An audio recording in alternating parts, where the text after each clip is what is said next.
What's going on there, people? How you doing? It is a lovely, lazy Saturday. It's kind of overcast, a little drizzly. Thought I'd say hello. We talk about some things, some root words, some. Oh, I'm Zen, and you're over there. I hope you're well. I've been having a good time. I do apologize for the acoustics and audio in here, but this is my options right now because the high ceilings and the road's right there, so it's kind of loud and echoey in here. Anyways, what up, Danny Skylark? What are you doing? Yes. What should we get into? I want to get into roots, maybe etymology, systemic things. You know how systems are built, and some are disorderly, and some are orderly, and some have what causes these things, and then root words as well. When you start pulling apart words and you come to a little closer grasp of what people are really meaning when they say something, especially spellcasters. Not that everyone isn't when you're talking, when you're writing something, when you're spelling something. These things are spells, of course, but the ones that are doing it en masse, they themselves are not writing the script. They're reading something, but they're still casting a spell. But they do it through the TV to a lot of people. See, so I mean, you're doing it, and your scope of influence maybe is not as far-reaching through technology as theirs, but perhaps is due to a type of auric field. So it's something else. It's an untangible. You can't really touch it. It's like you can touch the TV, and I can use technology to influence a large audience, but there's something that's well beyond that. Anyways, let's talk about actual demics. What is a demic? It means a population. So whenever we get all these words that we see these days that most people probably have never used in their life. You've got the epi, you got the pan, you got the, now see, I'm just splitting it apart for you. Pan, left to right, we're covering a lot of space. So demic means a population, a group of people. Now, epi means up or down or in, and it also is more aptly used within, I mean, you could say the word epidemiology. You could say EpiPen.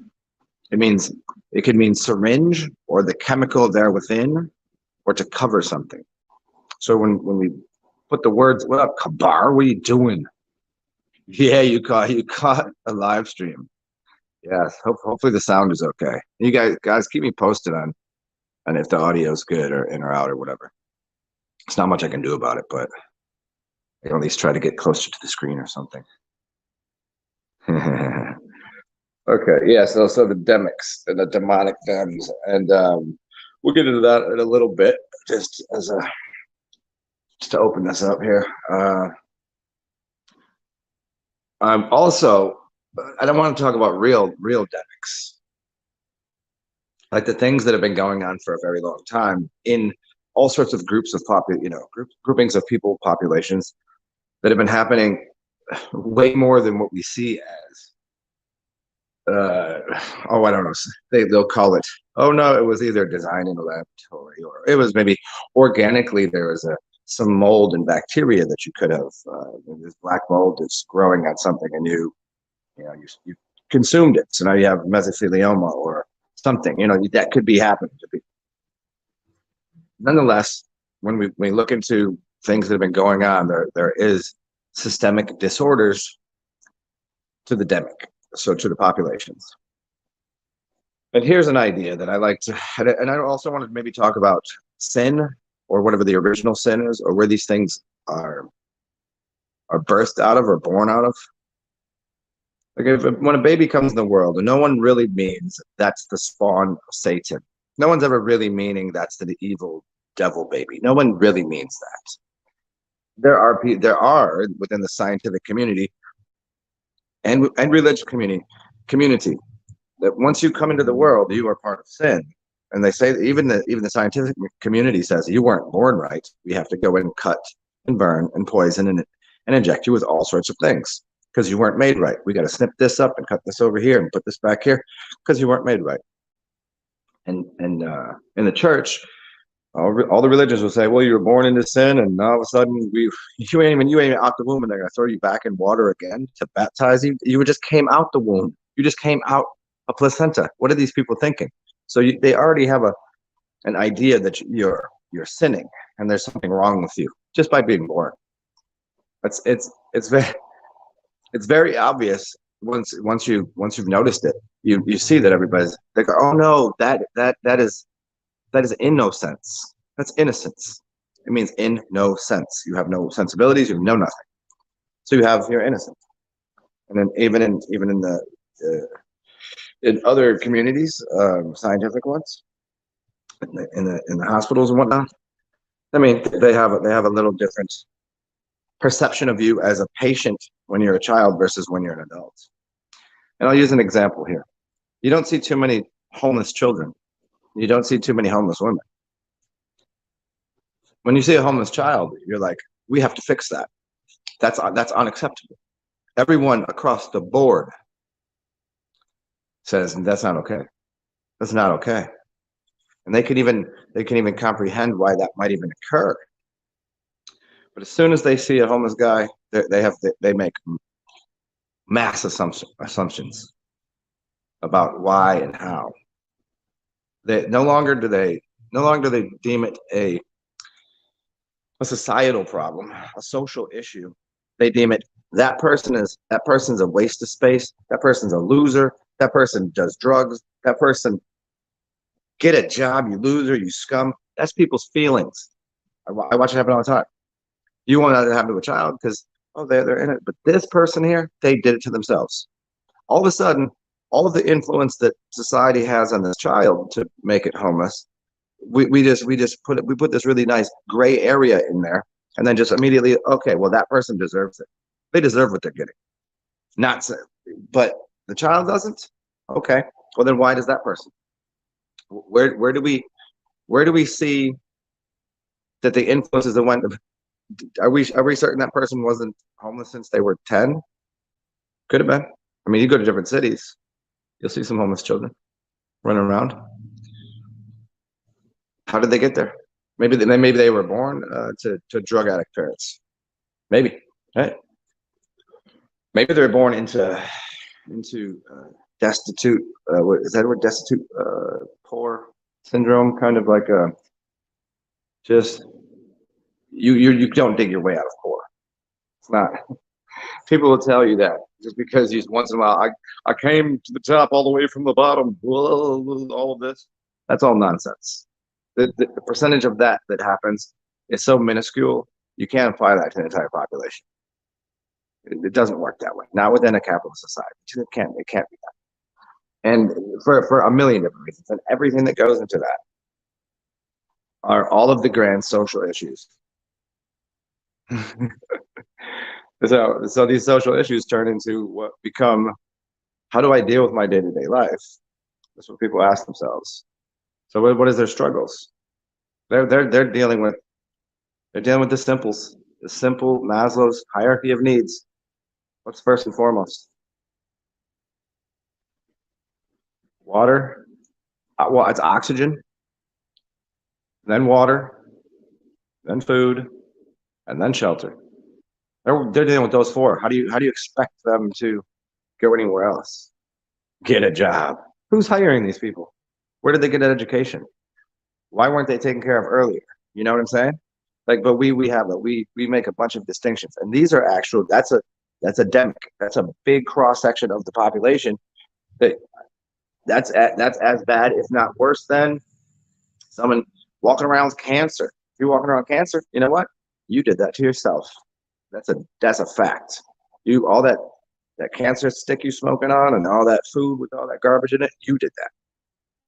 Those people, a lot of other societal influences went into that. So but it's still the same thing. We could say, oh, cancer's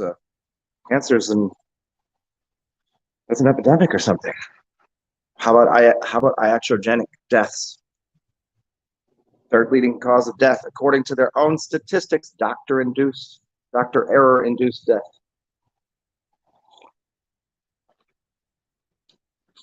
How about poverty in general? That's not something that just goes away. You don't just sweep that under the rug as the rich get richer and the poor get poorer. You're watching it happen in real time. That we've been telling everyone about this for I don't know how many years now. I mean, at least since the 70s, and then at least within our generation, it's been pretty wildly put out there since the early 2000s. Like this is the gapping that's happening, and you're watching it, and now it's speeding up, and everybody's going, oh, well, inflation. What's this? Why is everything getting so expensive?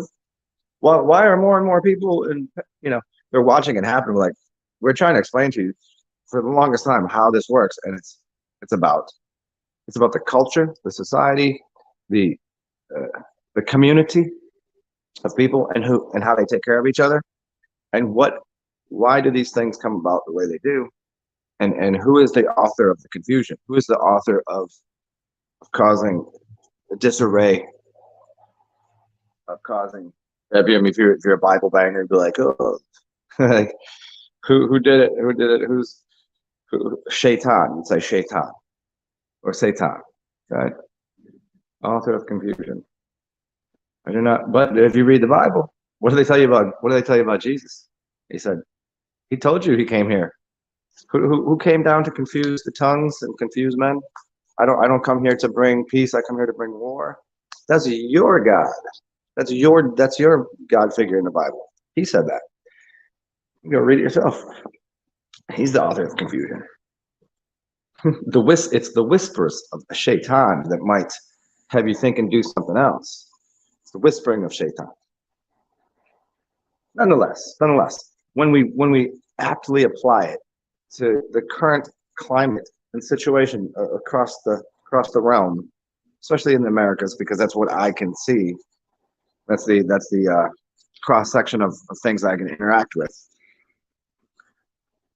Certainly, the media has a big hand in what's going on here.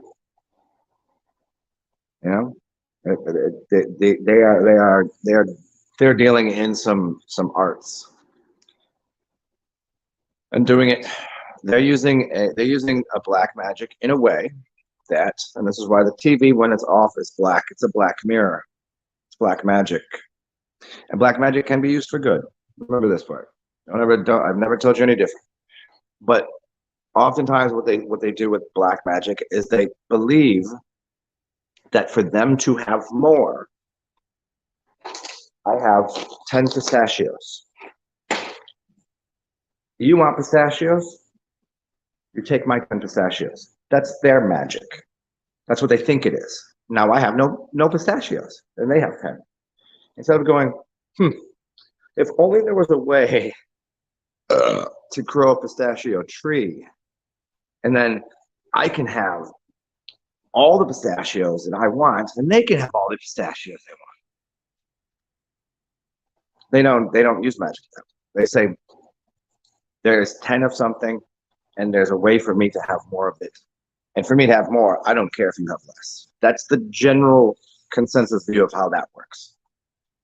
So that's what they do. Everything they do is to succubus and remove energies from you. And that energy could be anything. Could be mental, spiritual, could be physical, could be currency. They want it because they think there's only so much. Yet we live in a world of abundance, and we can clearly see that money does grow on trees. It's made of paper, and now money is in digital form. They can just hit another button and hit another zero. There's more money. They've been doing this for years and years. You're like, well, that causes inflation. No, it doesn't. No, it doesn't. Perception. And then the World Bank and the IMF, International Monetary Fund, the World Bank, Federal Reserve, all these institutions that are doing the money, they're causing the interest, the inflation, and the income tax. If they don't change the interest rate, if they don't if they don't inflate the dollar value, nothing would change. You could hand people, you could print money and hand to people. It wouldn't change anything. It would not change a damn thing. I'm not saying you couldn't print $1 million and give it to everyone. That would change an awful lot of things. Then you would destroy an economy very easily. They've done this. They've destroyed economies by like wars. You know how they used to do it? They would go, okay, print the money of that country. And we're going to go over there to that country, and we're just going to drop suitcases. We'll just drop money out the sky. Because we have the technology to print their money. So they counterfeit that country's money, overflood the market with dollars and whatever their currency is. And now it destroys the system. It decays it. Because now the money has become worthless. It's called hyperinflation. Now, that would be a quick way to do it. Are you not watching that happen now? But they're doing it under the guise of, well, we're not going to fly overhead with free paper. No. They're doing it systematically. Systemically, they're pushing interest rates. Systemically, they're controlling the ebb and the flow. The banks, they're controlling the currency, the flow of the rivers.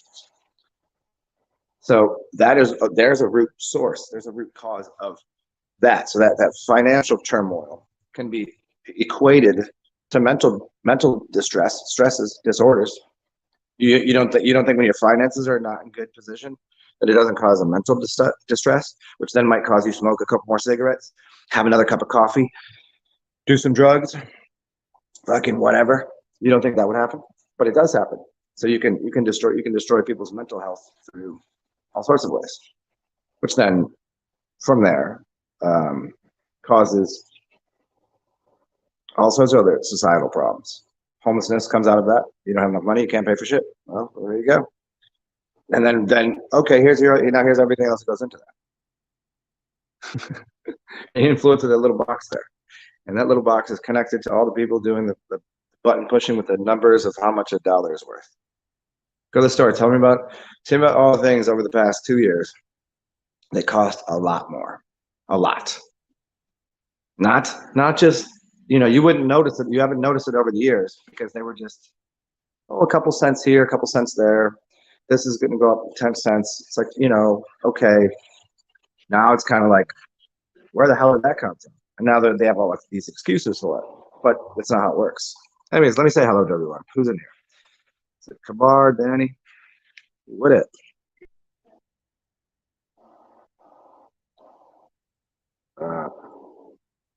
Danny, do me mode? What are you talking about? You mean do you? Well, okay.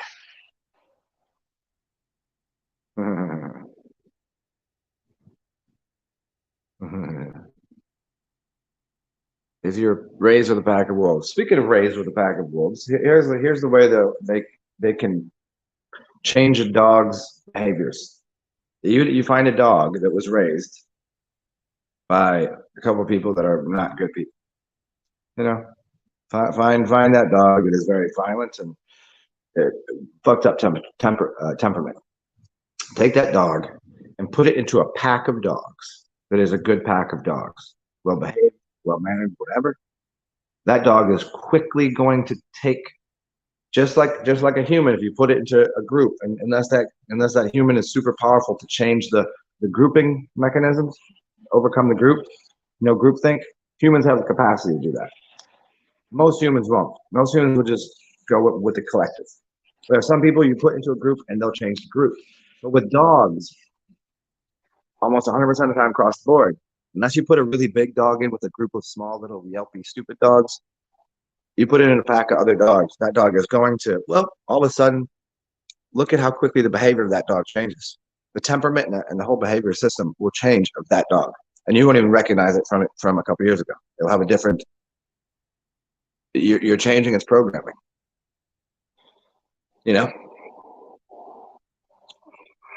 So you can show an old dog new tricks. You can train a dog to do something else. Anything, any human, any dog, anybody can be trained to do something new. It depends on their level of interest. But dogs are a little separate. Animals are a little separate because their sense of interest doesn't include I'm old or I'm young. It's now and here. This is what I'm doing. They don't have all of the baggage that humans have. The saying, "Oh, woe is me from my upbringing," you know.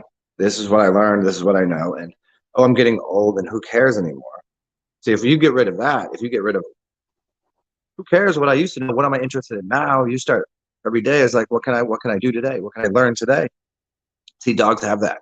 And if you go, I'm getting younger, I'm getting healthier, I like this, then you'll be engaged with what you're doing. And so you'll want to learn something new. So you can. Plenty of things you can learn at an old age. I mean, if you call it old or whatever.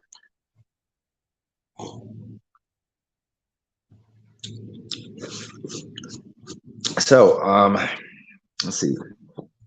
What do we get into? Demics, Epi, Pan.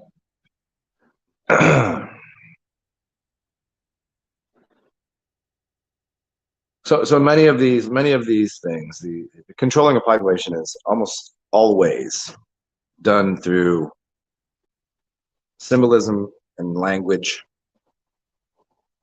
Then we go down into the next level, which would be whatever pharmakia is in foods, the poisons that are in foods, what we're consuming. So it's first what we're consuming with our eyes, what we're observing, symbols, and then what we're hearing, language. Would take us understanding language, obviously. So that's why I'd say like first you understand symbols almost innately. Like you understand what that means, even if you don't consciously aware. If you're not consciously aware, you have an idea. But certainly, a ball will roll and a box will sit still. You have these, even if you don't know this, you know this. So symbolic language, symbols are everything, and then language through the ears, and then what we're consuming with the mouth, and the poisons that are in food, and then whatever other kind of pharmaceuticals. So it'd be the television, the box.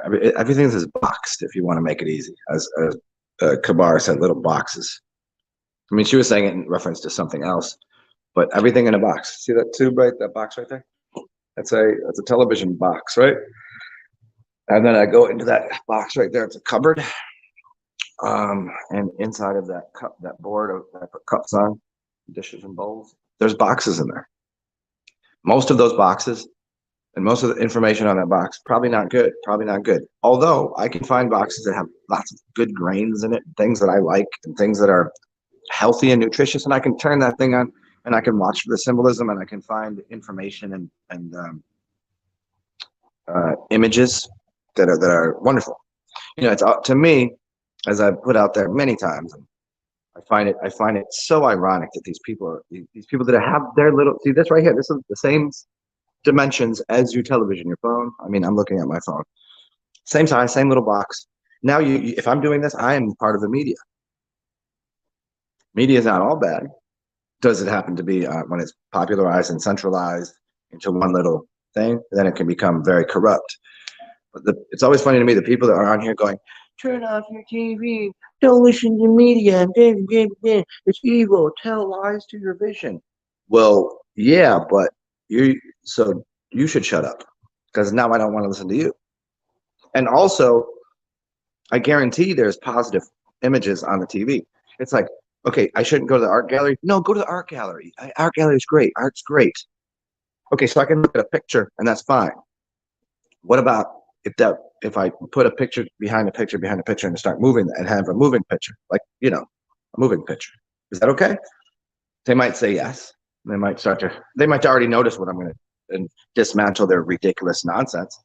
If I'm talking and saying something to you, powerful and wise and whatever, it's great that I'm speaking. But somebody else that's going like, if I can do this and do that and sound like a jackass, like they should shut up. Sounds a little right. So now I put something on that tell lies to your vision. Yet I'm listening to things, I'm watching things, images.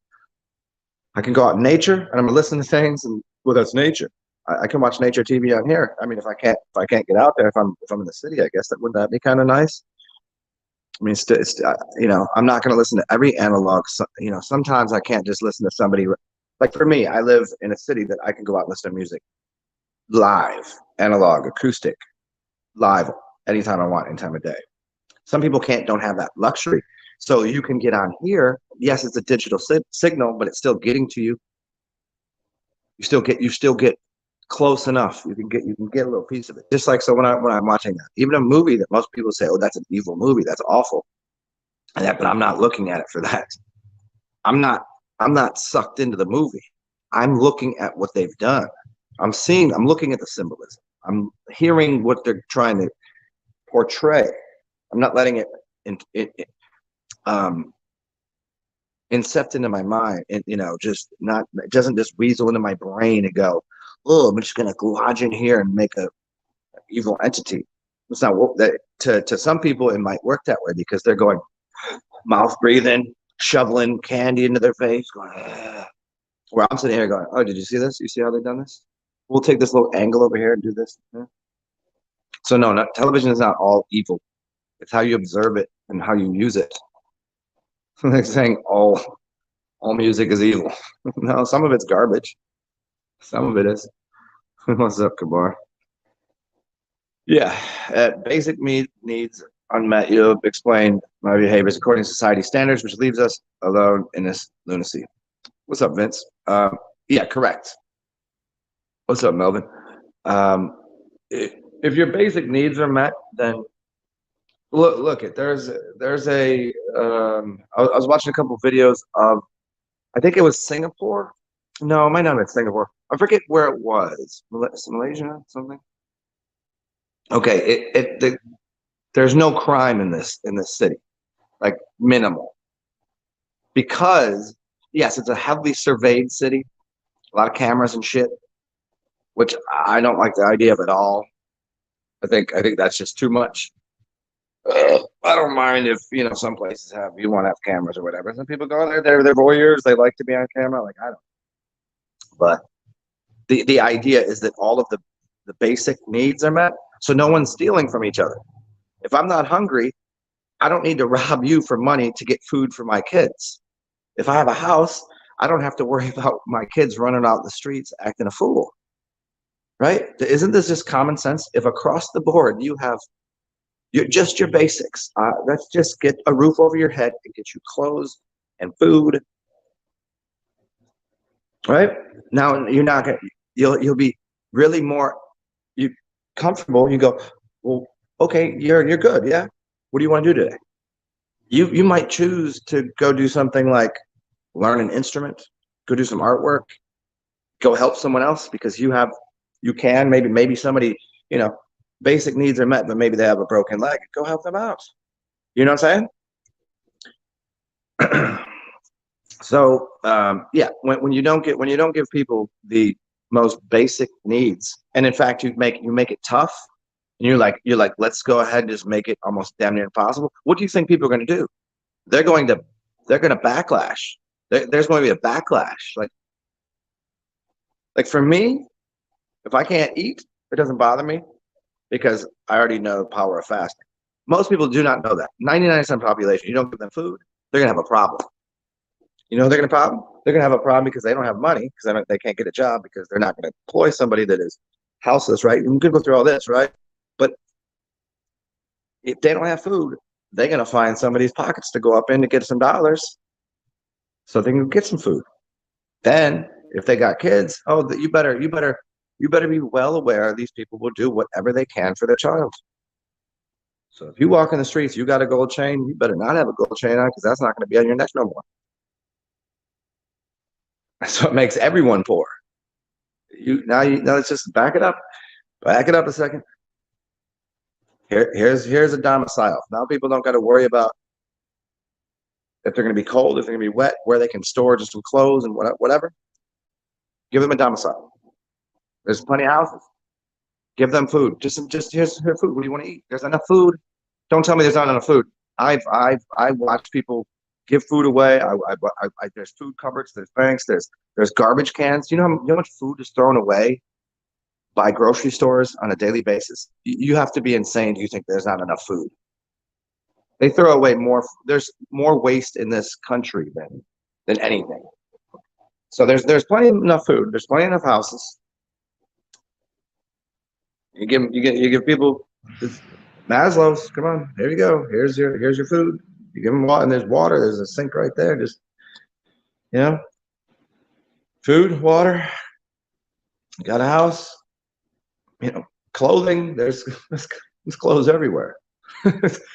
Goodwill's all over the place. There's, you don't really got to give them much money because they don't. I mean, once they have those things, money becomes less and less of a need. Then they're just sitting there like, okay, everything's like, what do they want? What are they gonna do? They're not gonna go out and search for someone to rob or steal from because they don't need to. So now we get rid of that crime issue, a big part of it. That they'll be less apt to go pick up a drug habit because, well, when it's cold out, what do you want? I need a blanket. I don't want to feel this way. What kind of drug do you have to cut me from feeling this way in this world? And here's a needle. Here's some heroin. Here's an upper, and you feel like you can dominate the world. I don't know what people do here. Take this drug and fix your through your day. Those things start to go away. But now we can't do that. There's not enough to go around.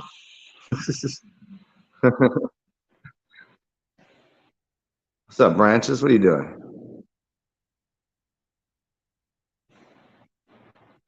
Does deja vu mean the same as past, present, future tense in a timeline sync? Well, I think, that's so funny. I just walked by. When you say deja vu, the first bar I ever went to in New Orleans about 18 years ago. 18? Maybe not 18 years, 16 years, whatever. Me and my buddy, he's been here. He's traveled through here. He was a musician, traveled the country, and we come to New Orleans. First bar we go to is Deja Vu, and they used to have all of these stickers all over behind the bar, and they cleaned them all off because it was mirrored. They cleaned them all off except for one sticker, and it was his band. It was crazy. And we're just like, what? Because we had already you come to New Orleans and somebody's probably got some substances to take, so now it's already funny. And I haven't walked by this bar, maybe but once since I've moved here, and I walked by there 2 days ago. Deja vu, and deja vu to me is more or less remembering your dreams. Like maybe I had a dream 2 weeks ago, and the dream was I was like, well, this is a confusing dream or whatever, and then all of a sudden I'm walking through it right now in this timeline, and I go, oh, you're like, I've been here before. Yeah, because you dreamt it. You forgot your dream. So you're walking through that dream. Remember that song? Walking on a dream?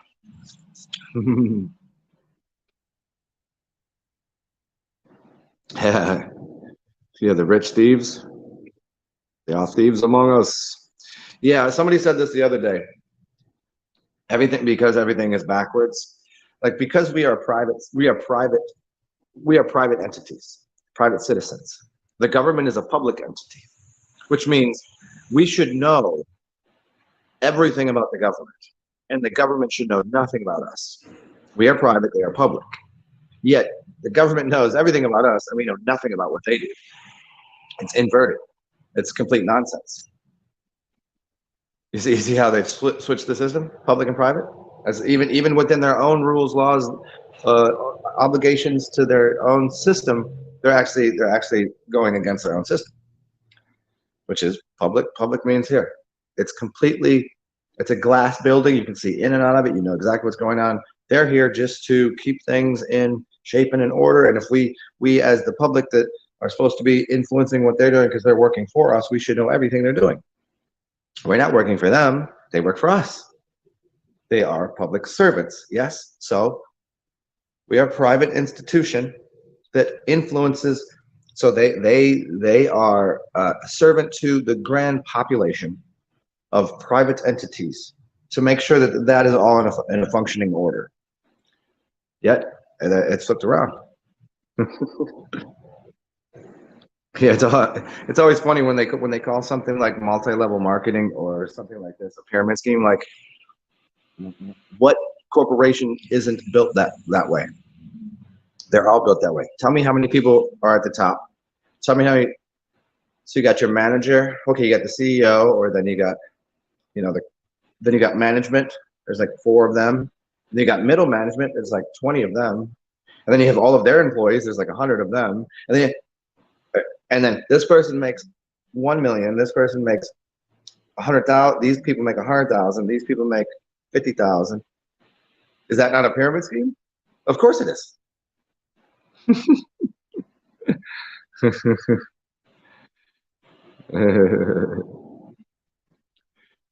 Yeah, well, yeah, it is upside down. Yeah, I mean, upside down, inside out, whatever you want to call it. But it's just always weird to me that so many people don't comprehend this. To me, it's such an obvious, simple idea. So simple, so obvious. It was like some people have that aha, that haha. Oh my God. Oh, really? That moment where you get the joke or you get the thing or whatever. And some people have those kind of,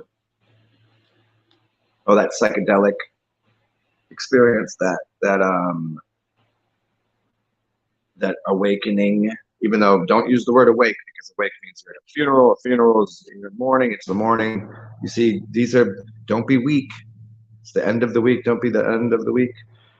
You know, don't mourn. Don't go to a job, because if you know who Job was, Job, you'd start learning something to do with slaves. Anyways, but yeah, a lot of people have that moment of, I can't say I had that, and I didn't, I got good grades. I was sitting in the front of the class. I was doing all the right things, but somewhere in college, I just kind of was like, none of this makes sense. It was kind of like it was a bunch of different little things. I was like, yeah, this is all nonsense.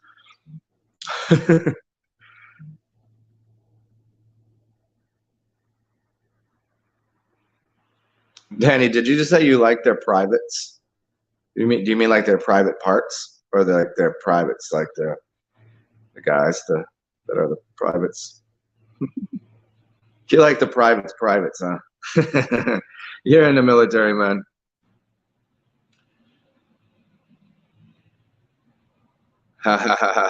Hey Vince, yeah. Okay. Work work is funny too. Um, Job, or yeah. So I always tell people I might have work to do, but I don't have a job. Because at work I was unfamiliar with the work. Which was a I gotta torture people. People, they come here they get tortured by the sound of my voice. Hmm. Hmm. I got tortured yesterday, sitting around waiting. Oh, I was waiting for a package, and it gives me that Amazon, um on Amazon, it's like, hey, we'll have the package there by 9 o'clock. But they didn't update me, because it was normally, if it's on UPS or FedEx, they'll give me kind of time, like, hey, it's around this far away. Well, the package went to USPS, and it was a small, small, small item. So they would put it in the mailbox, and I'm staying in a new place. And it said, I'm sitting around. I was like, okay, I'll go out after. I got to be here because I don't know this area. It's kind of not. I don't want a package on my porch. I want to be here. So I'm waiting around all day. Finally, it's like 8 o'clock. I'm just like, package ain't here. I was like, well, it will be here tomorrow. Then I get an update, and it's here at 8:15. Well, I'm certain it's not here at 8:15 because the front door is right there, and then a mailbox is right there. So I open up the door, and there's nothing in the mailbox and nothing anywhere in the porch. I didn't deliver it, and so now I'm gonna sit around today and go, "Where's my package?" It's awful. I hate it, but it's something I require. So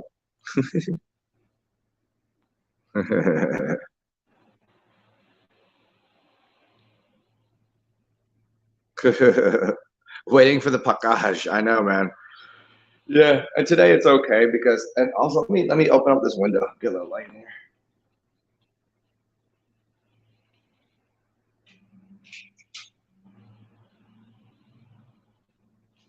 Well, hold on. I'll be with you guys in a second. Oh man, I might actually have to break down and take an Advil today. My legs are sore, dog. Oh,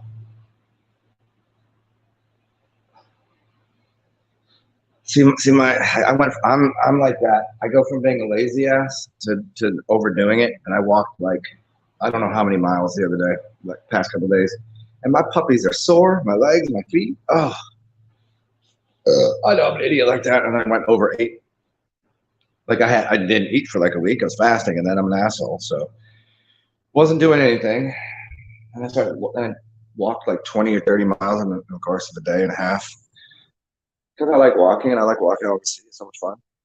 So many cool things to see and do. And then I come home and I was like, well, let me eat all the stuff. I ate like 2 burritos, like a whole pizza. I'm gonna be a fat ass today. Anyways,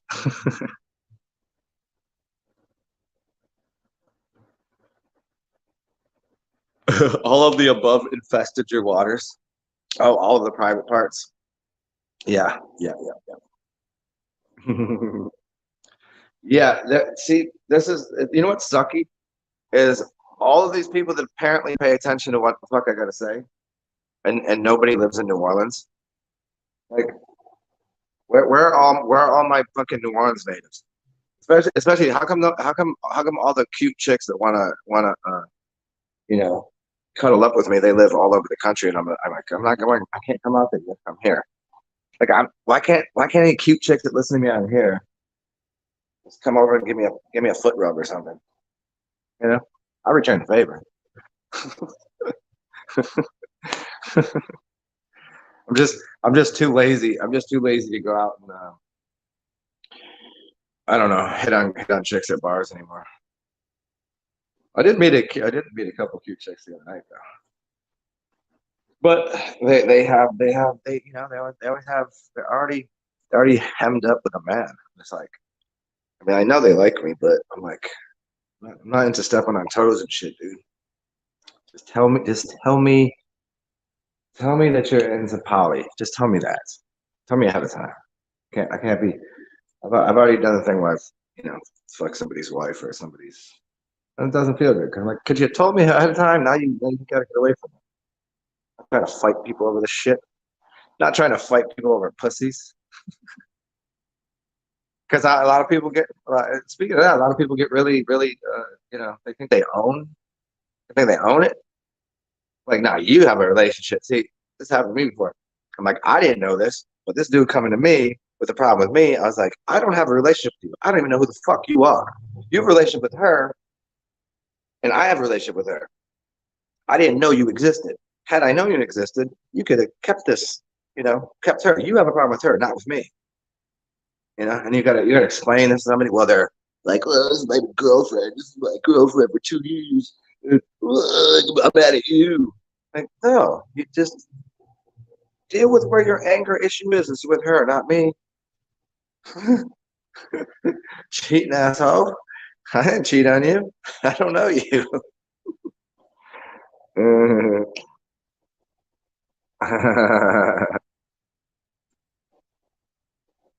Kamar says, "Oh, I am cute from the Midwest, and I gave my love a foot rub.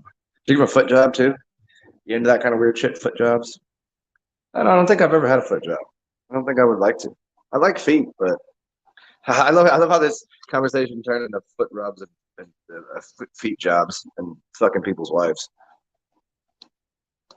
Yeah, see, Danny, this does me no good. We've discussed this for years. I'm tired of the nonsense with you, Danny Skylark.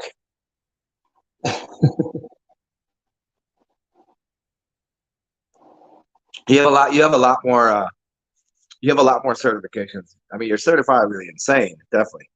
if they haven't certified you insane, don't go to those places. Don't have them do that. But I'll let you know as a clinical psychologist, you're absolutely insane.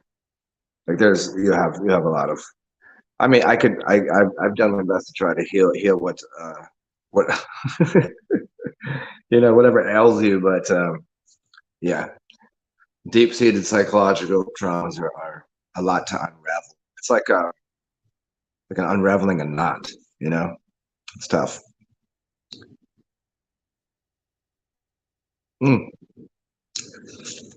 I made myself a hot chocolate. One of my favorite things, hot chocolate with coffee. So good. Extra chocolatey, but just enough coffee because I don't like too much coffee to be jittery. And what is this? Ginger, turmeric, and mustard massage? What you want me to be cut? You want me to turn into like looking like Donald Trump? You want to be orange? Turmeric and mustard are both staining. How do you do this? Yeah, unravel the shit show. See, for me to unravel a knot, it requires I would just cut it out. I would just cut the knot out. But in psychological, you have to kind of massage and loosen it up, and you gotta. It's kind of almost too much. I think the way to really get rid of it is probably decent doses of. Uh, I would say there's a few plants, there's a few psychedelics, and a few like MDMA help a lot. Mushrooms and MDMA for most people. I'm saying to microdose these things, but most people that have, if you were in the right setting and you would take a decent amount, it would definitely undo a lot of trauma. But as a daily thing, those two together, and see people like, oh, I thought you were into pharmaceuticals. Well, the thing is, MDMA, the root of MDMA, MDA, comes from a plant from sassafras. Sassafras, they don't put it in root beer anymore, and it's really hard to come by because there's a chemical in it that if you extract it, makes MDA, which is basically what MDMA is. There's an extra chemical thing that turns into the pill and all the extra. Yeah.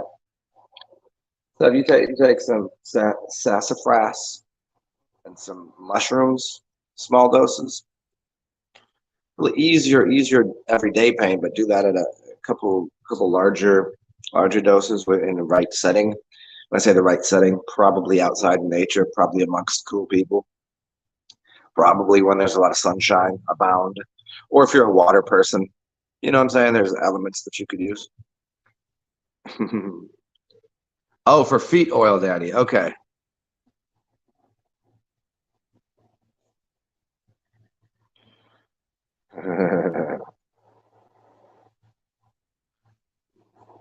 Well, massage and rinse. Duh. I thought you meant for a whole body massage. Okay.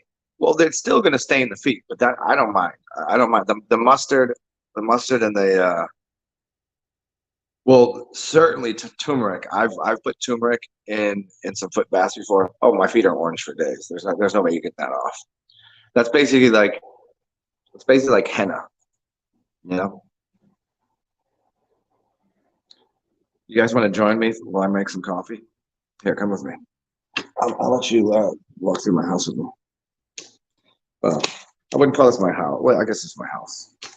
It's my domicile for a little while. I don't know why I'm doing this, but I guess we'll try it out. Where I'm staying. Yeah, come over here.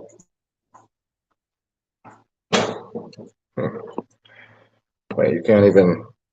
What a con? No, I don't know how to do this. Should have probably just done it the other way. Okay. So I've got this really nice coffee maker here. And one of these, what are they called? Keurigs? With the fucking the water thing, the water filler is broken, so I don't know how to use it. I have to do this nonsense to make coffee because I have these things. You know what I'm saying? So I gotta jerry rig this. Jerry rigging.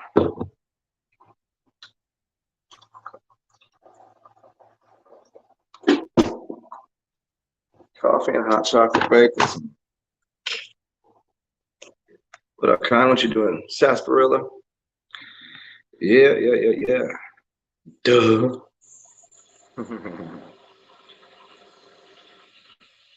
Salt water is good for me. 1 second.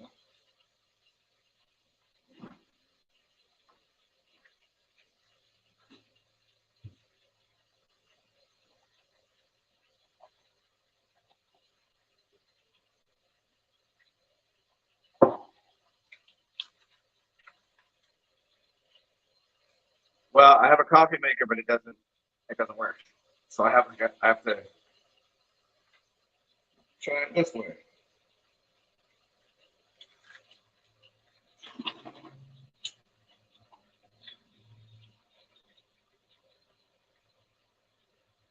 I'm gonna make a cup of coffee and let the ground settle. Because that's my option, I guess. You gotta work with what you got, you know.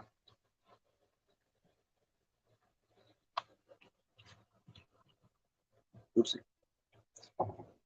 And my new place is it's all right. It's getting done. I'm not complaining.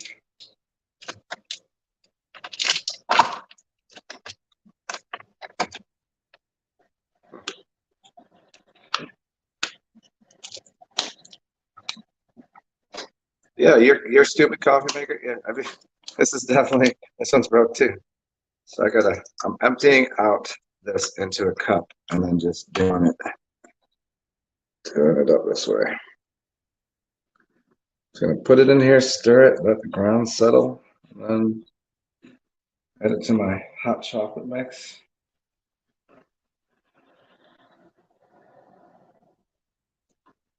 There we go. We have accomplished that.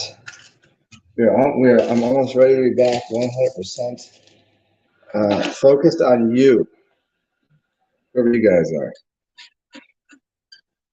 I wish people that text me would just look online. Like when people Instagram me, they how come you guys don't get it? Sometimes you don't get notifications because I don't know if you realize this, but YouTube shadow banned my stuff a long time ago. I don't get no new subs, and people get removed from my channel all the time. I wonder why. It must be because nobody's really interested in what I have to say, because I don't really have anything. I'm obviously not. Who wants to look at this or listen to my voice? I don't have a sexy voice. I say dumb things, and I'm very hard on the eyes. It just is what it is. It's my own doing. Okay, hot chocolate, coffee, grinds. Yeah, so somebody keeps texting me on and they have to know I'm on here doing this.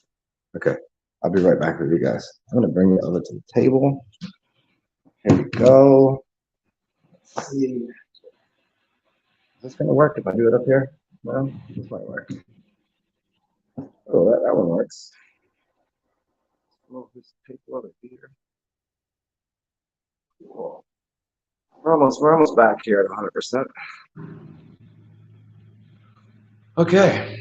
See how my cozy this couch is so cozy, but the bed here is like stiff. So hey, if you know anybody that needs a roommate or somebody wants to let me couch surf, let me know. I'll pay them. I have enough money. I just don't have enough money I don't have money to get my own place because I can't afford a down payment plus first and last. It's not gonna happen. But I make enough money. I have a month's rent, and I'm not even inside too often except when it's raining. I don't eat. I'm not gonna eat their food. Just need a place to store. I think basically I need a closet for my clothes and a couch to sleep on.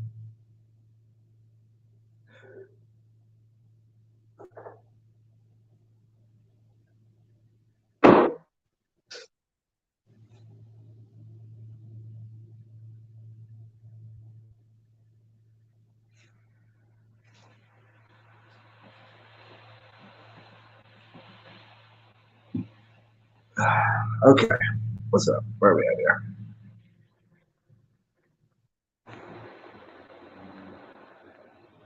Did I? Yeah, and salt water is good for the feet. Baking soda, hydrogen peroxide, all that stuff.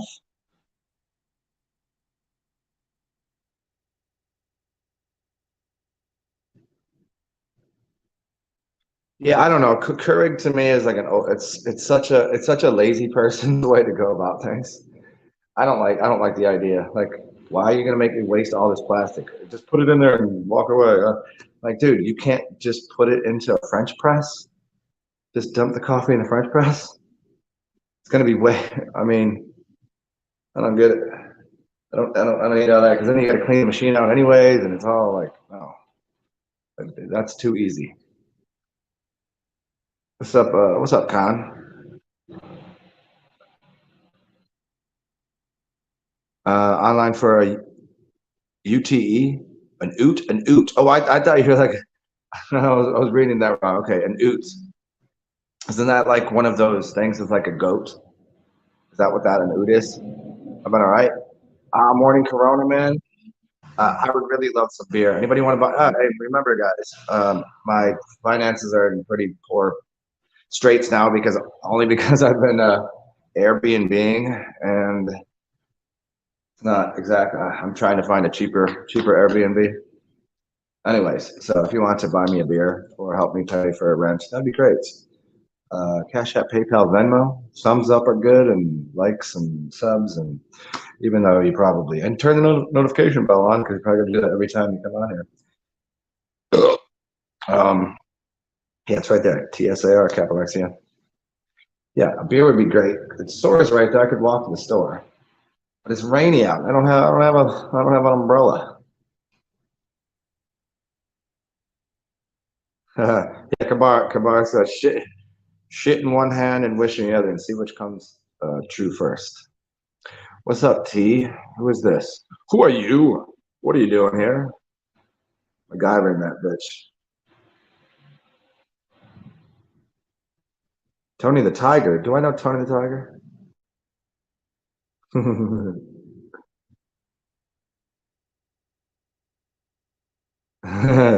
The silky voice gives you a wedgie.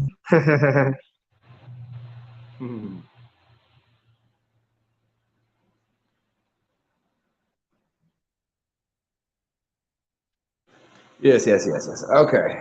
What do you guys want to get into?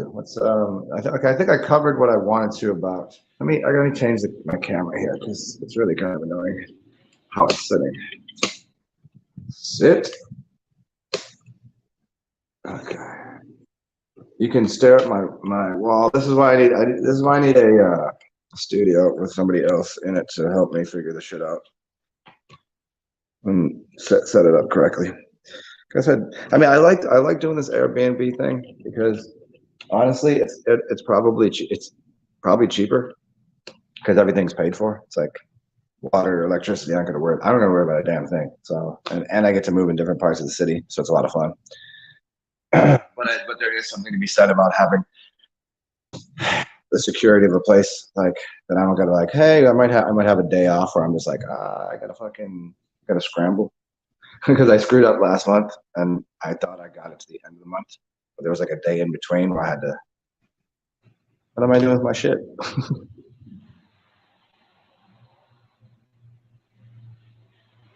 Okay, we all know Tony. Well, what's up, Tony? I don't. Tony from Ireland. What are you doing, man? Do you know me? Do I know you? Have we spoken before? What's up, man?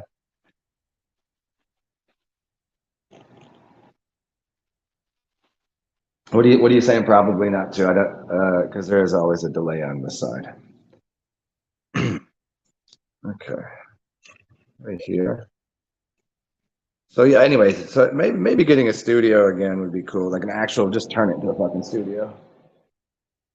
And I'll just become a full-time homebody. I'll never leave the house. I'll just become a complete shut-in. I just do videos all day, and I'll get fat. I'll play video games all day.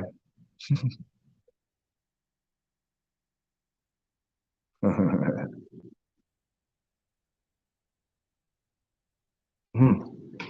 So what else? What's going on in the world that we need to alchemize or discuss? What should we talk about?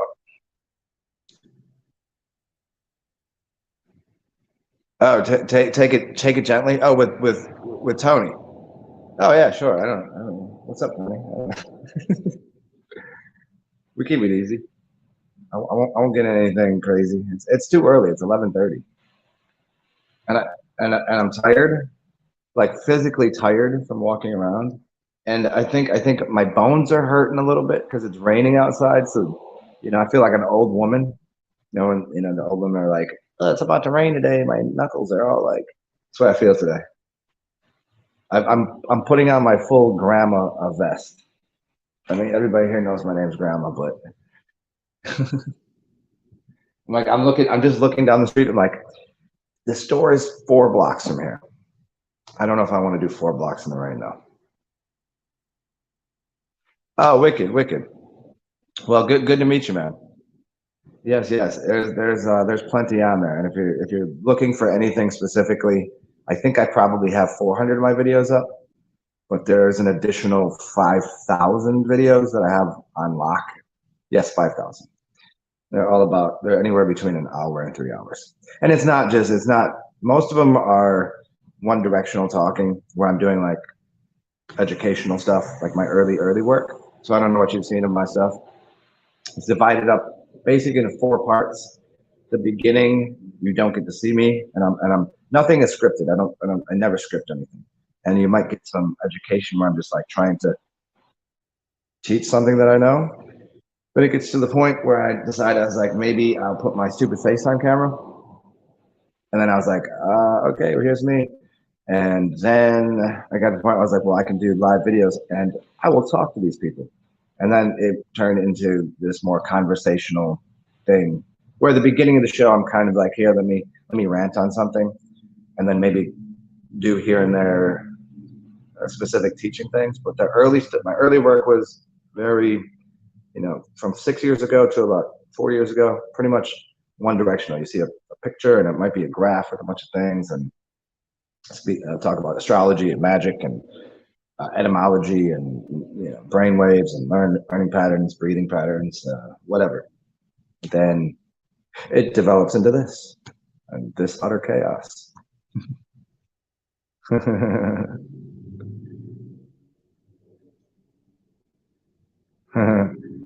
Well, thank you, Kabar. Yes, yes.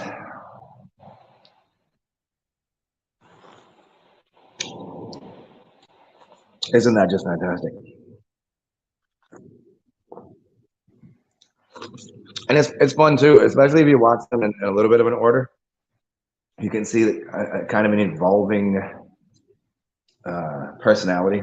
Like this is kind of how I've always been. Like just in general, like outside. But then like being on camera was so weird. Like even talking, I didn't even like the sound of my voice. About 6 years ago, before I made my first video, I was like, I don't like the sound of my voice. Did you ever remember growing up and you say something on your answer machine? You're like, hey, leave me a message after the beep or whatever, and then you'd have to do it like 20 times. You're like, is that what I sound like? And so I always had that was a reflection of my voice. I was like, oh, I sound like a fucking retard. And then I was like, then I started doing videos and I was like, all right, I guess I'll put my voice on because I was doing writings. Like you can check my WordPress out, is right there. WordPress goes back to like 2012. And so I always wrote a lot, but I didn't like talking like to a camera. I didn't mind talking to humans so much.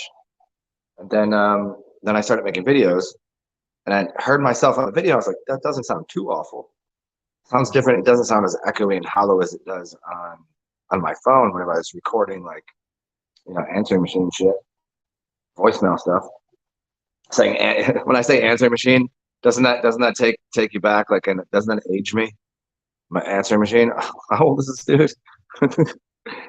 And then some people are like, "Oh, dude, what are you talking about? You have a nice voice." And then I was like, "Uh oh." I was like, I gotta put my face on camera now, and that was really weird. That was strange at first. I was like, "This is what I look like." I was like, "Oh yeah, that is kind of what I look like." I look exactly like this in person. This is what you get. This is me out of bed. This is what I do.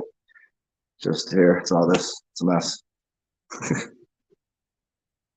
Vince, you got used to your weird voice. Do you still think you have a weird voice? Because like now I like my voice. I don't think it's. I used to think it was maybe goofy to people, weird, goofy.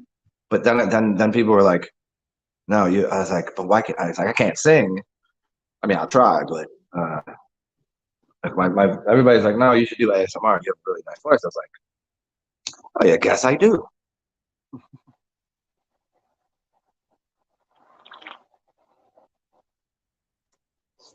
What up, Dave? What up? What are you doing? We're just thinking around. You guys want to? Do you guys want to see my? You want to see my front porch? You see where I live? You want to see why it's so loud here? I'll take this out here. I'll show you. Check this out. Here's my front yard right there. It's like a 4-lane highway that goes onto oh there's like a water treatment plant shit. This is my so I'm kind of and here right here when the trains check this out. Okay, I don't know if you can how you can tell. See that bridge right there?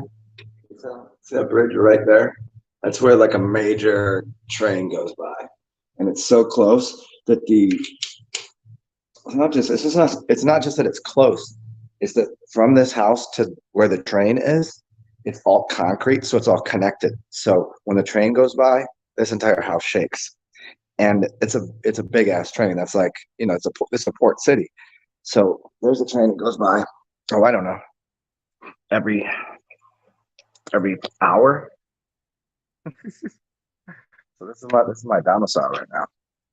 Staying here for a little bit. It's not too bad, not too bad.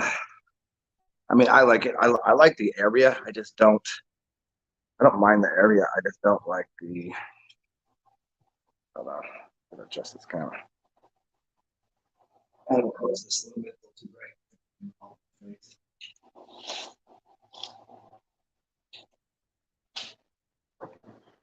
I just don't like the it's too close to the street. It's too loud. If it wasn't for that, I would rock this place out. Okay. Well, there's my domicile. This is where I'm staying these days. A little different than the last 3 videos I've made. You guys got to see the one you guys got to see the mansion that I was rocking out for a little bit. Which I mean, there wasn't really. I mean, it's cool, but like, what am I going to do by myself in a mansion? I slept on one cozy bed one night, and then a day bed, and then I mean, huge ass kitchen. I took a bath, and a jacuzzi. There's a pool. I went in, giant double shower. I just didn't luck out and have anybody to go in the shower with. And then my last place was really nice, super cozy. Hopefully, I'll be staying at that place indefinitely. I don't know if you guys remember or was here for that show. Sure, the last place I was staying. That's the place I stayed for 2 nights, and it was that has a jacuzzi out back, a patio, and like a whole back area, and it's in an area that's really nice. Hey, come on, what you mean? Ask the universe? Ask for what? Oh yeah, I'm asking for yeah, I'm asking the universe. Like, come on, I'm not asking. I'm not demanding. I'm just requesting. You know, it'll work out. Oddly, it always does. Despite the weirdness, I've come to expect certain things. I come to expect to struggle about dumb things and then have like really beautiful things happen. But yeah, I really want to stay in this other place. If not, I have another option. It's way cheaper, but it's also much smaller. Maybe we could talk about that, asking the universe for things. There was this mantra that I just learned yesterday, and it's called the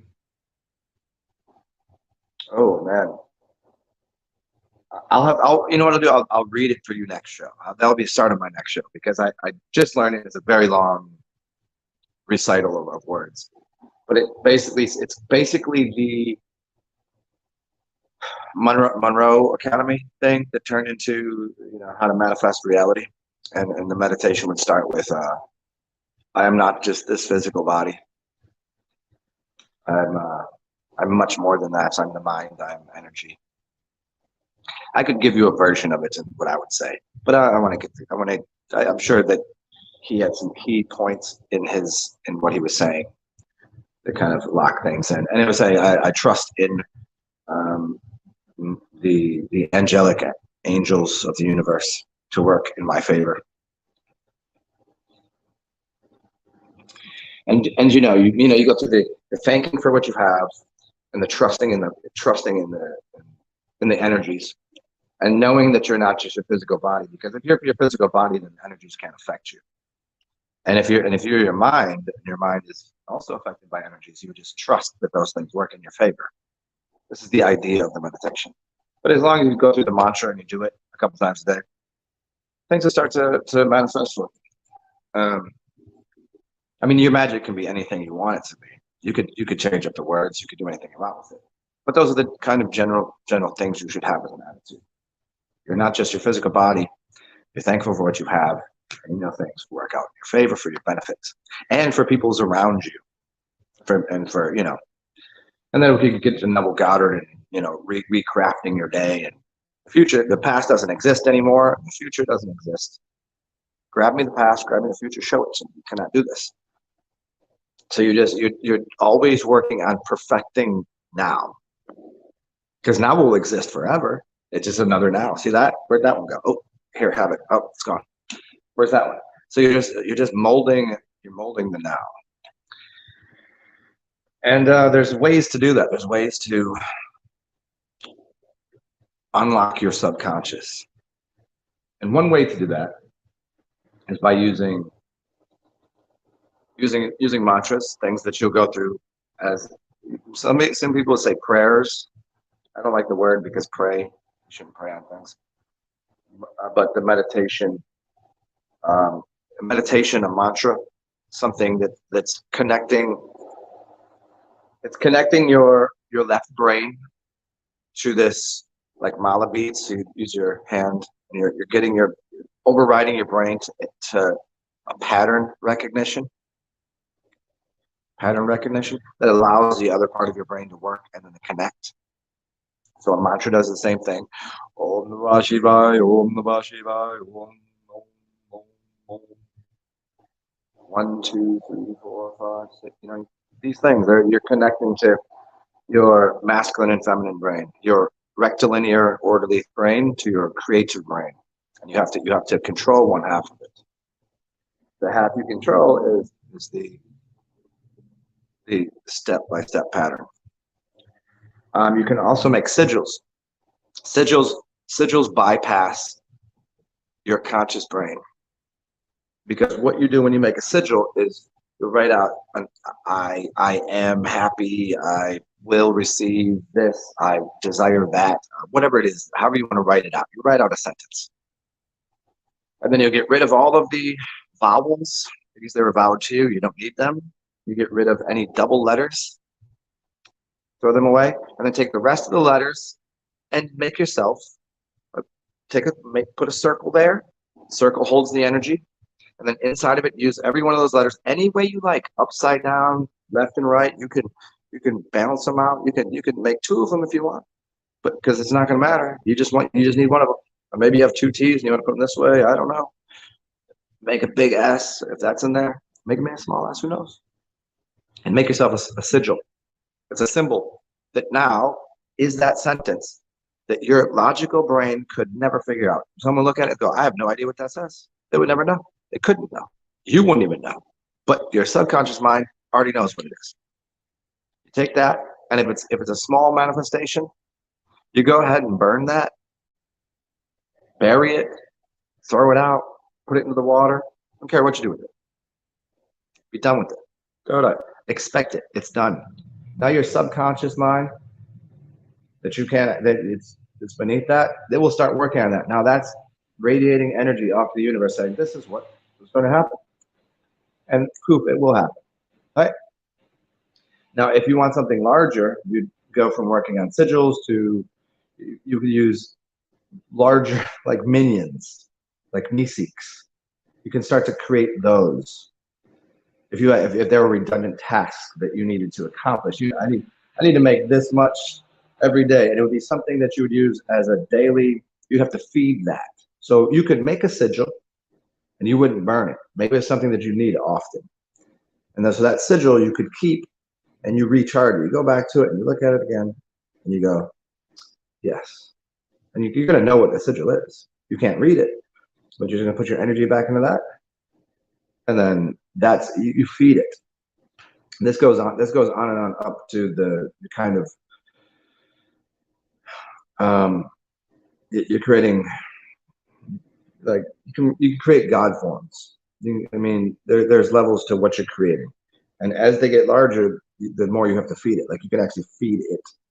If you get into some hoodoo where you take clay and you're going to create a person, but those things can then become a problem. This is real stuff. I don't teach about this. I mean, I have explained to you before what it is, but you know, it's not like you could. Even if I told you, it's not like you could go do it. you don't. You'd have to practice the first part. It's a self-regulating system where you couldn't just be like, hey, do you want to do some? You want to do some magic like this level? You can't just go ahead and do that. But basically, they would take and create and design a, you wouldn't quite say a homunculus, because that'd be a smaller version of yourself inside of yourself that you're growing. Or you could actually put a seed into a gourd and grow a smaller you. It's a similar idea that you're creating something of, but it'll maintain and take on a personality. That's the trouble. So you just got to stay with the smaller things, like the little Meeseeks minions that they just get things done for you. The sigils. And then we work our way up, and as you make these things, you can work up to making your grimoire, your grammar. Your grimoire is just written word that they always, when these grimoires, what do? They put a latch on it. There's a key, because you don't want anybody reading that, because then they could put a wrench in your plans.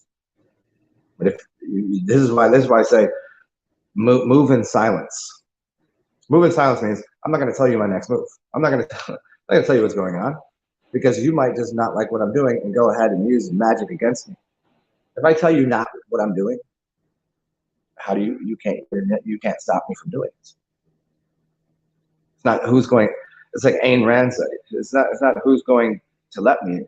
It's who's going to stop me. If I don't tell you what it is. So with a grimoire, the reason the lock and key is there, so people can't open it up and read it and go, huh, or they can't scribble something out or write something in the pages, or just, you know. So people actually, they hide their grimoires. You want people to know what that is. And then once, you know, some people, they go as far, they do the opposite. They take a grimoire and then they turn it into a book, and they put it on the TV. They put it in the bookstores, and you can read it and have it. It's already been accomplished. Here's a realm that I live in. You think you think they don't live in that realm somewhere? Maybe not. You know, I don't know.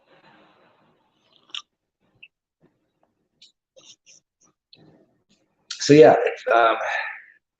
so we covered the grimoire, the sigil work, gratitude, expectations.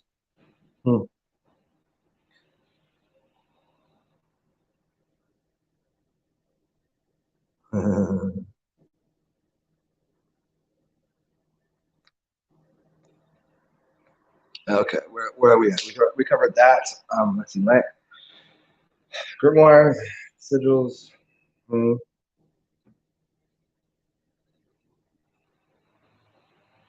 Oh, here. Okay, so upon making the sigils, go make one. What are you doing? Go make one. I already told you how to do it. And there's videos. There's earlier in my videos that I'm sure are already up. Look at my earliest work or my most popular work. I have plenty on magic and how to do it. And here, for me, here's how magic works too. You can make a sigil for me. You don't necessarily have to here's how you can prove how this works. I know, prove it to me too. You can make it such as I will find $50 or something. That's just make it something simple. But not I'm gonna find $1 million in the street corner. You know, something can be simple. I'm gonna see you say I'm gonna see a black car. Well, of course you're gonna see a black car. Make it a little more specific. So a car that you might not normally see, that you might like to see, it will manifest itself a little quicker.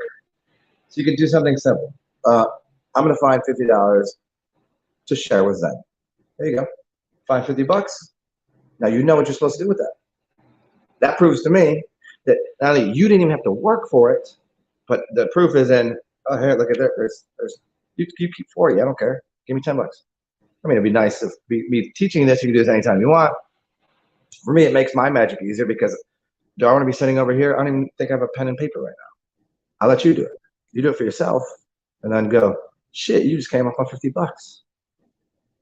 Oh, here you go. Give me $20. Give me 20. We'll do it 30, 20.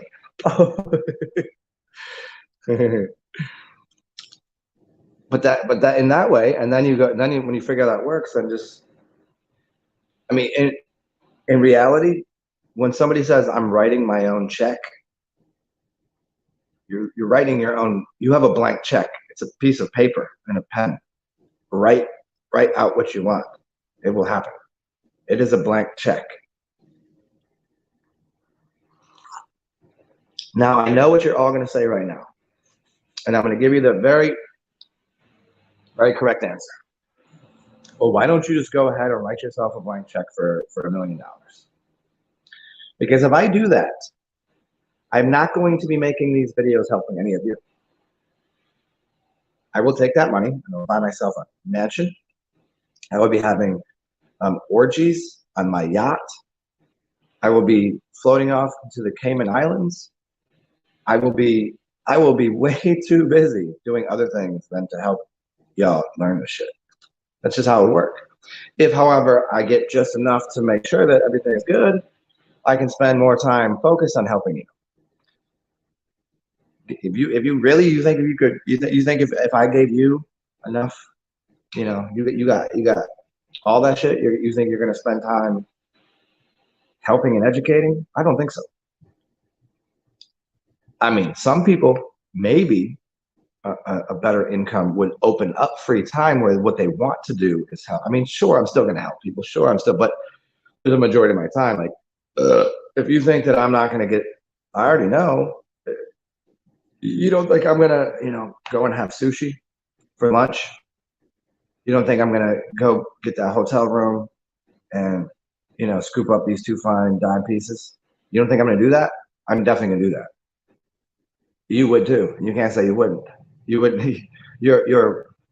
I'm not talking about ethics or moral boundaries. I'm talking about, life is nothing but desire. Without desire, life does not exist. A desire is not some root of evil. It's not some, oh, I'm missing out on. It's like literally you're here in a physical body to experience certain things. And if you don't think I'm not going to be getting a massage every day, if you don't think that I'm going to be having, a spliff and a coffee, an espresso at the finest of restaurants every morning, if you don't think I'm not going to be, walking in out of it, I just would have less time to want to, do this. I mean, I would, but not as much. But if you guys go do it, you can learn how to do it for yourself. And then, yeah. You see. What up, Alexandra? What you doing? What you doing, Ayo? Kabar, you said the proof is in the pudding. Well, do you know the whole statement? Let me explain to you. I'll explain it just as I was saying.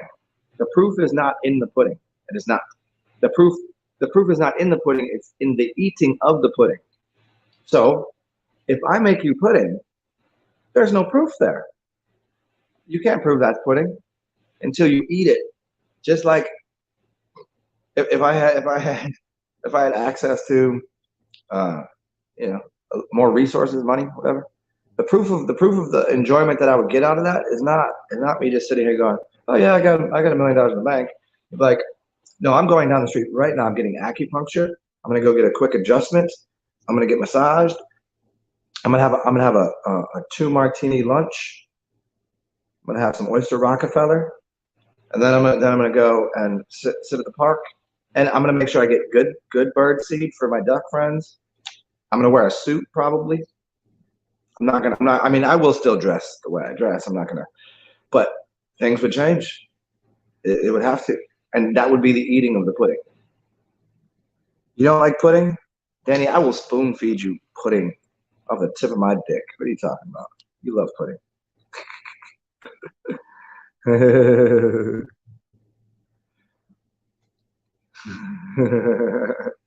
Flan. She was lukewarm.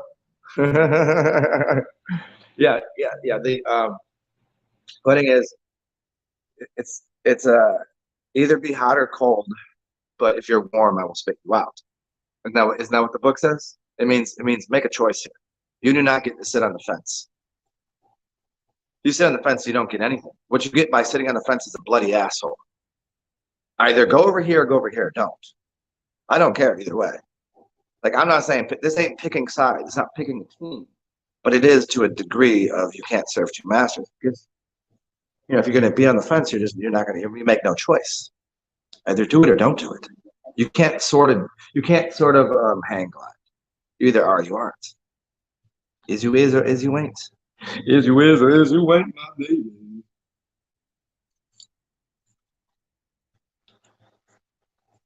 Mm.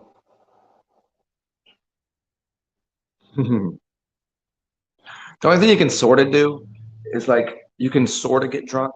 You can sort of do some drugs. You can sort of get high. You can sort of have some caffeine. You know, you don't have to get all the way drunk. You don't have to get all the way caffeinated and zooted. You don't have to do all the cocaine. You know what I'm saying?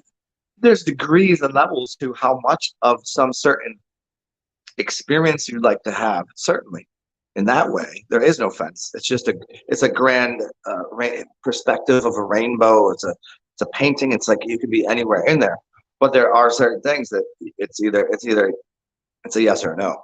It's either on or off. There is no. It's not a trinary computer. There's no hyperposition. If I'm playing the game, for me, I'm a trinary system. Okay, let me explain to you binary computers and trinary computers. For me, if I'm talking to a chick, I'm like, hey, do you want to go home with me? She says no. I mean, that's really never happened to me, but but if that were to happen, I would use that like in sales. If someone says no, what they're saying is no, not right now. That's what they're saying. It's not actually saying no. So my perspective is that's only almost yes. Now, if you're binary systems and binary computers, and the world functions like this, either light is on or the light is off. It's either you're outside or you're inside. There's no in between. So in trinary system, it says I'm going to require more information to make this decision. So if you ask a computer to make every equation, every system is yes, no, on, off. It's that switch, right? Computer has this much information. Here's a box of information. That's what the computer has, and it makes its decision based upon that information. Now, if I ask that computer a question that maybe that box of information doesn't pertain to, it doesn't have the capacity to say, "Give me a second. Let me see if we can get that information later." That's a trinary system. That's a trinary computer. A binary computer is going to hit off. Doesn't have the information. It's going to say no. Nope. I don't have the information. No. So your resulting thing from a binary system, duality system, is either bright lights or no lights, on or off. When you have a trinary system, you get to explore. Well, I don't know. That you get to a place at a computer system, and here's the information it has now, and then the question comes into the system, and the computer goes, well, I don't think I can come up with that conclusion. So let's just hold on and put this in hyperposition and move on to the next question.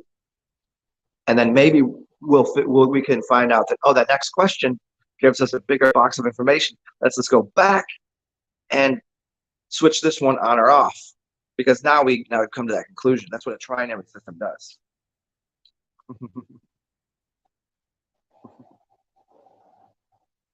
Yeah, you like that, Dave? Want to take it slow too?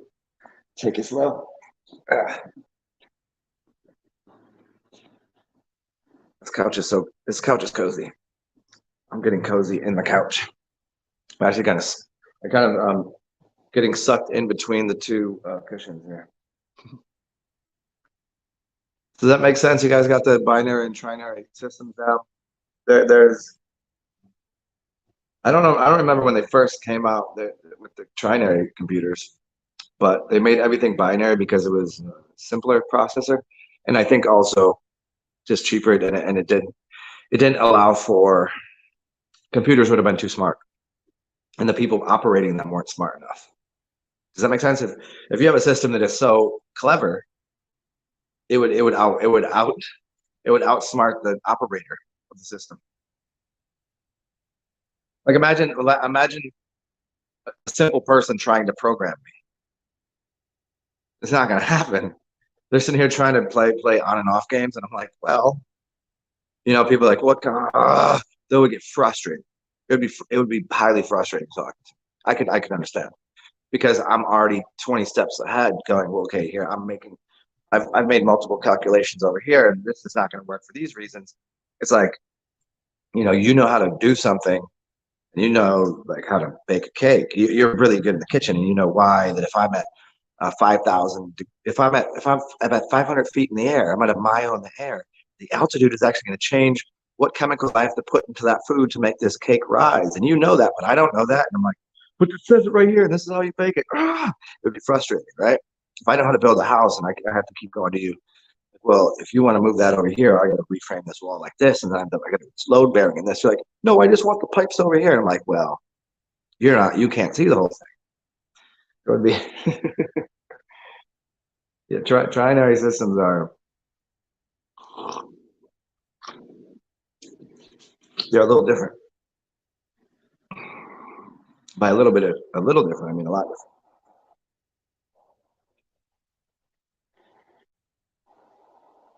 Ooh, let me plug my phone back in. Here's my cord. There we go. What up, Melvin? All right.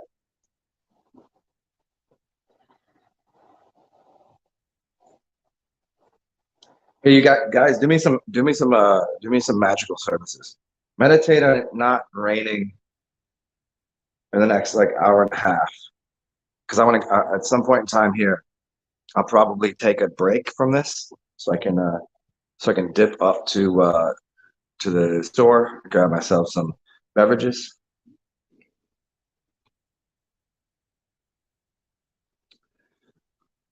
Oh no, I think it's I kind of want wine. I feel like a lazy Saturday with a box of Franzia. It's probably key. Probably key. Did you get Cash App? Melvin, you sent me something on Cash App? I don't know. It hasn't showed up on my phone yet.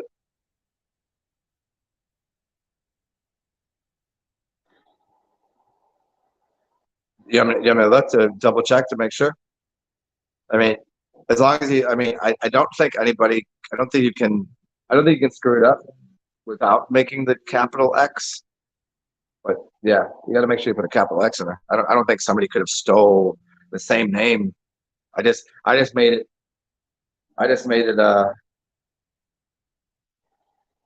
uppercase just to divide it up. TSAR capital XEN. If it said it went through, it should have. Sometimes like whenever I'm doing something like this, because I'm not on the internet connection for the house, so it might take a second to go through. But thank you ahead of time, man. I appreciate it. That will come in handy. That will buy me some. Well, I don't know what kind of gift you gave me. See, in the spirit of uh, what? Oh, if it's yeah, it hasn't changed. It hasn't changed. It just yeah. Well, thank you, man. For sure, for sure. And in the spirit of it is giving season. What do we? What season is it? What's the next holiday? Oh, Thanksgiving. Hey, y'all, all you. I'm Native American. Okay, I'm just gonna say that I'm Native American. I'm auto chop. I'm indigenous or original to the land. So all you white people, sorry, you owe me. So if you want to, I will accept my reparations from you, you land stealing, you thieves. You're on you're on my ancestors' lands.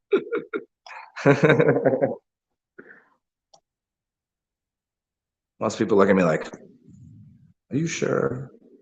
Sure, he ain't some kind of German German Jewish white boy just talking some shit." I don't know.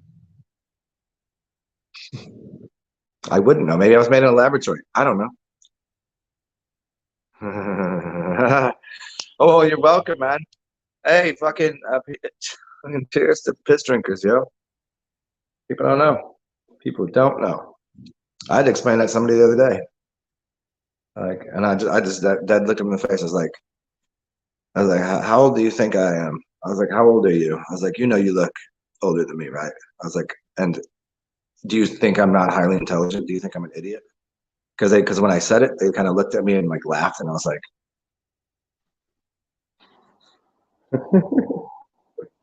oh, that's so funny.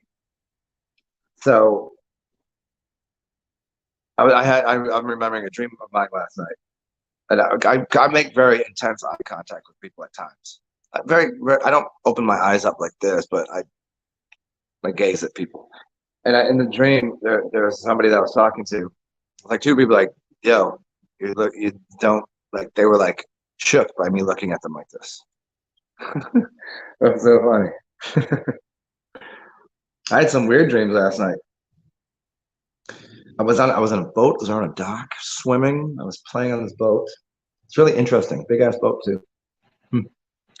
I'll see if I can find that one. Hold on a second. Hmm. How to remember your dreams? Don't move. Don't move when you wake up.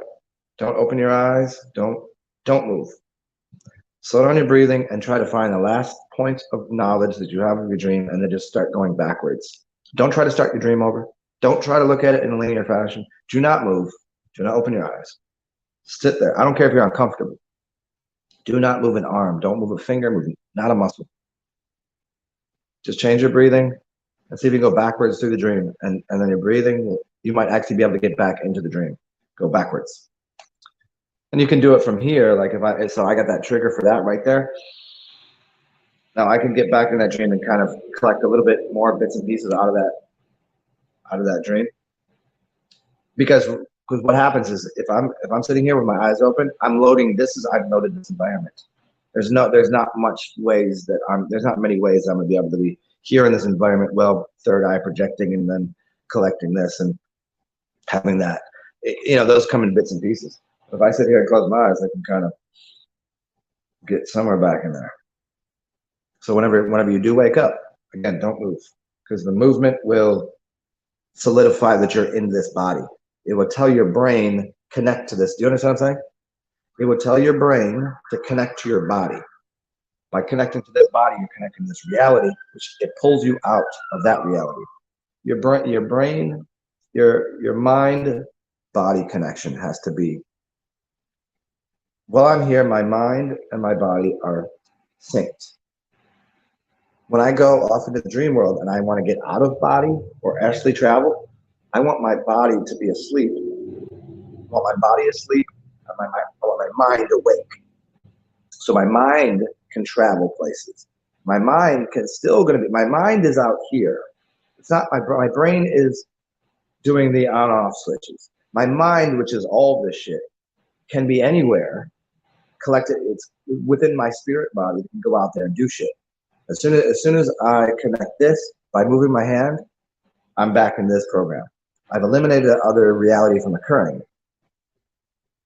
Don't move your body when you wake up, and start breathing again to get back into a theta breathing pattern, slowing down everything, and yeah, don't move the program.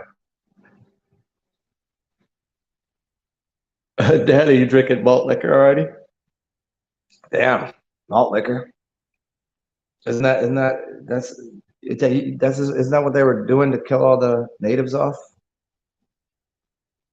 Malt liquor, man. I don't mind some malt liquor here and there, but it's it's like basically it's like fake beer. It's like because they just upgrade it by putting extra white sugar and something. I forget what they do, but they're basically turning the beer into liquor, alcohol, rather than just being a proper beer. They're just trying to make it heavier, but it also does something to change the chemistry, I believe. Well, you get yourself a malt liquor and a Mickey's.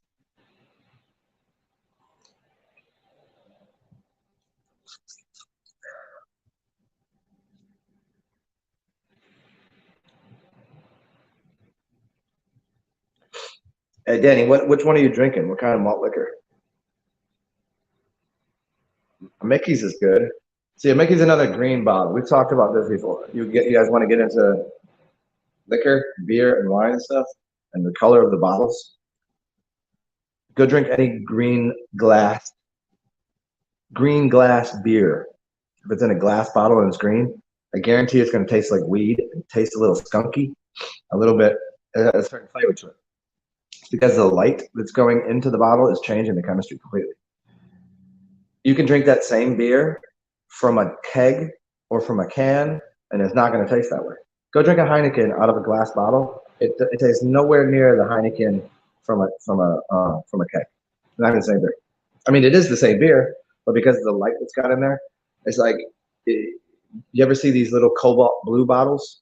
There's a reason they use cobalt blue because of the amount of light spectrum that gets in there. Most tincture bottles are brown, but the high level stuff for certain chemicals they put in blue bottles because of the frequency of light that gets through.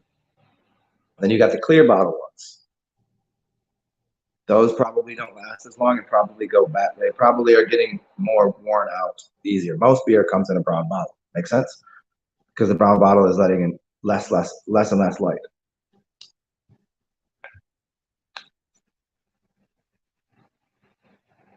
Yeah, I mean, any kind of malt liquor is a beer that it's kind of like saying port wine. So the reason port wine is, well, they say it's only supposed to come from Portugal, but it literally means from Portugal, but it's for shipping from port to port. If I get a bottle of wine at 13.5% is the nominal, that's what wine's supposed to be, 13.5. Well, if I open that, it's going to go bad. But they realized that if they were to put some, they make it ad hoc, they put a little extra something in there. They'll usually I think use brandy because it also comes from grapes. Is this right? This is an old study that I did a while ago, so I don't remember what the rules are, is what I'm saying. But basically, you're adding liquor to the wine, so it fortifies it. You're fortifying it, which means as soon as it gets above, I think, 18.5, then you can open and close it, and it's going to last. It will last the entire, the whole shipping thing. Where the wine could go bad. So I think it's above 18%, 18.5, and so they turn it into port wine. And they add often a sweetness to it and an alcohol, and they would usually stick with using a more grape derived. Although you could use anything really, as long as you get above 18.5, and that goes the same for beers. They just fortify it and they just turn it into more liquor based. So they're gonna have the flavor of a beer. Oh, Carlsberg is your thing? You drink Carlsberg it's never nice in a bottle or can. Carlsberg I've never had in a bottle. Boddingtons I like out of a can. But where you say you're from Ireland, Scotland, Ireland? Yeah, I've never been there. So we don't. I mean, pints that we have over here are more, IPAs, APAs, ales. Not a lot of things that are going to come with a frothy, creamy warm pour head, like a proper beer pour. People here are just like slamming fucking beers and fucking goofballs. Because it's culturally appropriate to drink a beer this way. Although Americans are becoming more and more refined. You like Coors in a can. Interesting. A nice cold Coors in a can on a hot day is not bad. It's a very there's nothing to it. It's just nice crisp water to me. It's crispy water. And especially when it's icy cold, it's the way to go. And I don't mind Budweiser, but I wouldn't drink it all the time. And it's for the sheer fact that it's not even beer. The fact that they try to get away with calling it a beer is outrageous because it's number one source of sugars is rice, which makes it actually a rice wine. Budweiser, the most American thing that you could. I drink Budweiser. I got my red, white, and blue. I got my Chevy, my Ford F-150, or whatever the hell. Flag. That is sake. It's sake, which is Asian. It's rice wine in a bottle. If you were to take that Budweiser out of a glass bottle, pour it in next to a glass of sake, and you were to taste if you understood the flavors, it tastes more like that rice wine than it does taste like any other beer. It doesn't taste like beer. And I drink it, I'm like, this isn't beer. I don't mind the taste, but I just don't. Hey, give me 1 second, y'all.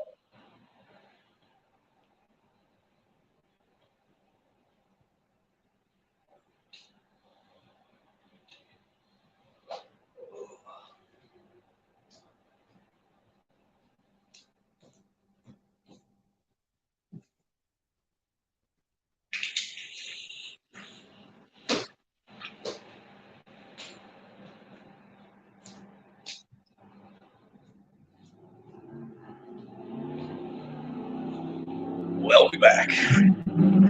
Yeah.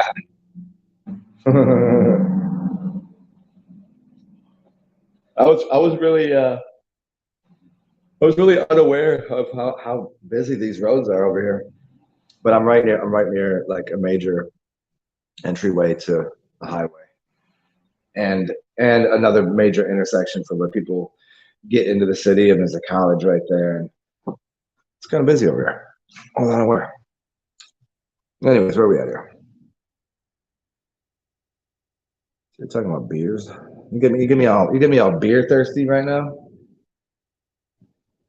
It's like beer 99, boy.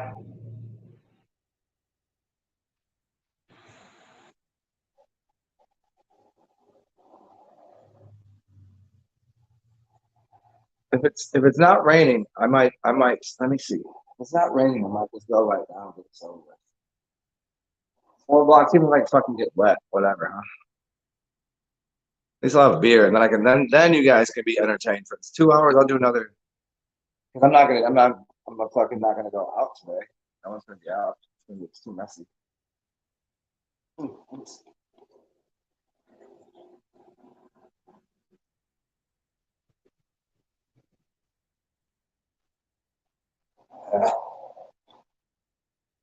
Yeah, it's still raining, and I don't have an umbrella. It's a little too rainy. Super champ, what up, yo? Coors with lime juice, spicy hot. Yeah.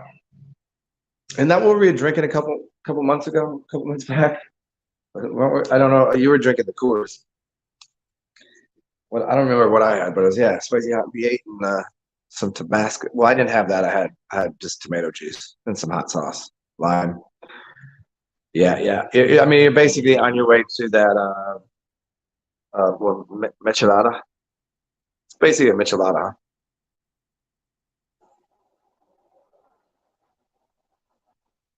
Huh? You guys got to work with me here. Use some of your magic. Make it stop raining so I get these beers.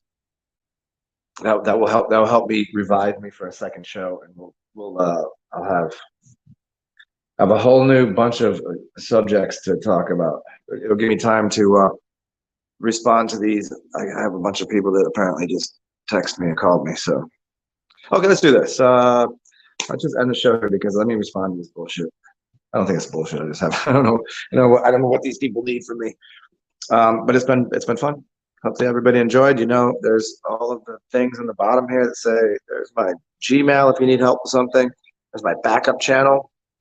Well, I mean, it's Zen Alchemist and Zen Atman. I don't know which one you're on. There's my WordPress right there. And then there's my Cash App, my PayPal, and my Venmo. You can add dollars to that to buy me a beer, say thank you, buy me a coffee.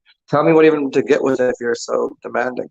And you remember these 3 rules for life. 1, be yourself, be weird, have fun, be strange. And if you feel like you have enough, enjoy that.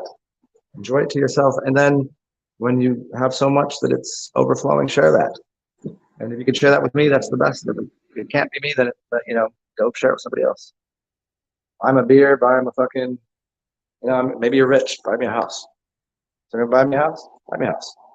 It's always sunny in New Orleans. I mean, it is sunny. It is sunny out there behind the clouds. But come on, it's been sunny for like 2 weeks now. It's been like 80. So I mean, it's November, and it's still in the 80s. It's pretty all right. Okay, guys, it's good to see everybody, and I'll be back after I go to the store and grab these beers. So, depending on what this rain looks like, maybe give me like an hour or so. Bye, Con. Bye, Super. Bye, everybody. Good to see these new people. Good to see you, T. Melvin, Kabar, Dave, everybody. Have a beautiful day. Be weird out there. And Melvin, I'll let you know if I got it. I'm pretty sure. Once I look, I'll let you know. Peace out, everybody.